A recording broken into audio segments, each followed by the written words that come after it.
Welcome to recipe of the week.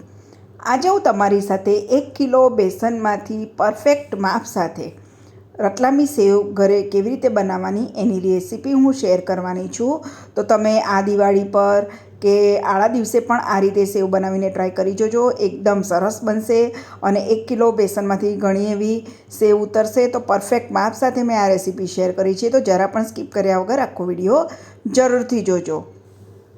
તો પહેલાં મસાલા જોઈ લઈશું. તો 1 ટેબલસ્પૂન મેં કાળા મરી લીધા છે, 1 ટેબલસ્પૂન મેં લવિંગ લીધા છે, 1 ટીસ્પૂન ગરમ મસાલાનો પાવડર લીધો છે, 1/2 ટીસ્પૂન હિંગ લીધી છે, 7થી 8 મેં સૂકા લાલ મરચાં લીધા છે.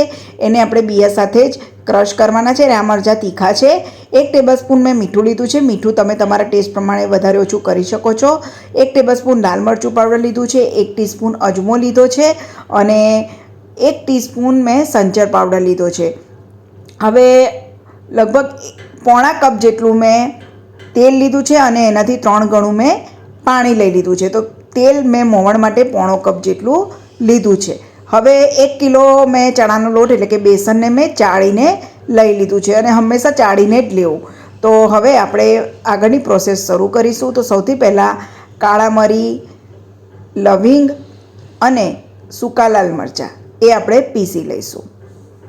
તો મિક્સર જારમાં મેં બધું લઈ લીધું છે અને હવે હું એને પહેલાં પીસી લઈશ અને પછીથી બાકીના મસાલા પણ સાથે જ પીસી લઈશું. તો એક વખત મેં પીસ્યું છે, હવે સાથે જ બાકીના મસાલા જે ગરમ મસાલાનો પાવડર, હિંગ, અજમો, લાલ મરચું પાવડર, મીઠું અને સંચર પાવડર એ બધું જ એકસાથે પીસી લઈશું અને એકદમ સરસ આ રીતે પીસાઈ ગયું છે. પરંતુ આપણે આ પાવડરને ચાળી દેવાનો છે, કેમ કે ઘણી વખત આપણે જે સેવના સંચાની જે જાળી હોય છે એમાંથી નીકળતું નથી, એટલે આપણે ચાળીને જ ઉપયોગમાં લેવાનો. તો આ રીતે મેં ચા ગાળવાની ગળણી લઈ લીધી છે અને એનાથી આપણે આ રીતે ચાળી લઈશું અને ચાળતા જે આ ભૂકો બચે એને તમે ફરીથી પીસીને ચાળીને ઉપયોગમાં લઈ શકો છો. તો આ રીતે બધો જ પાવડર ચાળી લઈશું અને આ મેં 1 કિલો બેસનના માપથી જ મસાલો બધો બનાવ્યો છે, એટલે બધો જ યુઝ કરી લેવાનો છે. આ રીતે તમે મસાલો બનાવીને સેવ બનાવી જોજો અને પરફેક્ટ માપ સાથે આ રેસીપી મેં શેર કરેલી છે. એકદમ સરસ સેવ બની છે.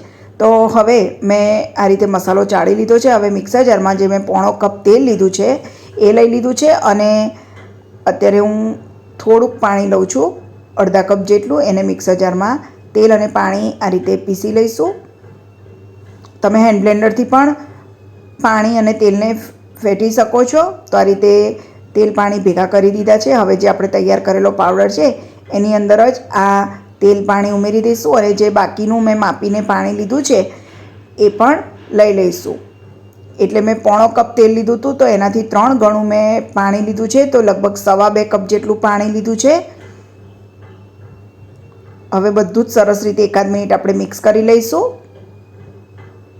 અને થોડો થોડો કરીને ચણાનો લોટ ઉમેરી દઈશું.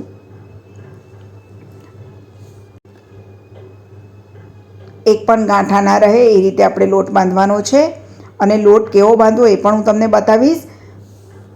તો આ રીતે એક પણ ગાંઠા ના રહે એ રીતે થોડો થોડો કરીને લોટ ઉમેરીશું અને મિક્સ કરતા જઈશું. અને આપણે આ સેવમાં સોડાનો જરા પણ ઉપયોગ કર્યો નથી, છતાં પણ એકદમ સરસ સેવ બનશે.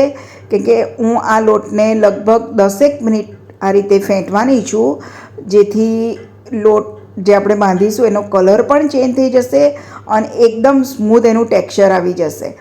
તો આ રીતે હવે બધો જ લોટ મેં ઉમેરી દીધો છે અને સરસ રીતે આ રીતે મિક્સ કરતું જવાનું છે. ગાંઠો ના રહે એનું પણ ધ્યાન રાખવાનું છે અને આ રીતે ફેંટતું જવાનું છે. તો આ રીતે સરસ રીતે ફેંટવાનું છે, આ રીતે, જેથી એકદમ સરસ અંદર એરેશન આવી જશે. આ રીતે લગભગ 10 મિનિટ મેં ફેંટ્યું છે. મારી ચેનલમાં દિવાળીના ઘણા બધા નાસ્તાની મેં રેસીપી શેર કરેલી છે, તો જરૂરથી ટ્રાય કરી જોજો. તમે જોઈ શકો છો એકદમ સરસ આ રીતનો લોટ બંધાવવો જોઈએ.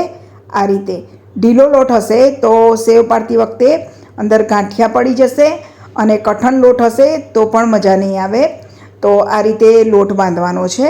તો આ રીતે મેં સરસ લોટ બાંધી દીધો છે. હવે થોડુંક પાણી હું લઈશ જરાક અને આ રીતે ઉપર લગાવી દઈશ અને હવે ઢાંકી અને અડધો 1 કલાક માટે રેસ્ટ આપી દઈશ. આ રીતે થોડુંક પાણી ઉપર નાખવાથી લોટ સુકાઈ નહીં જાય.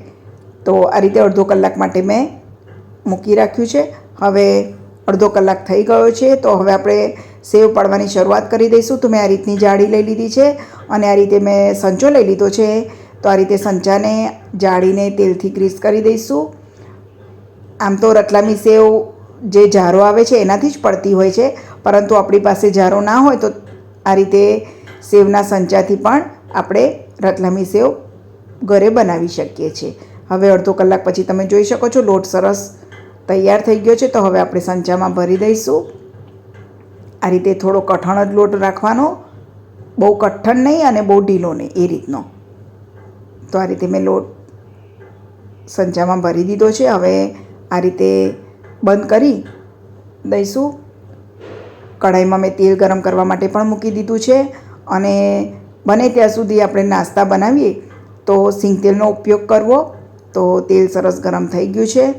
હવે આ રીતે સેવ પાડતા તો બધાને આવડતી જ હોય છે.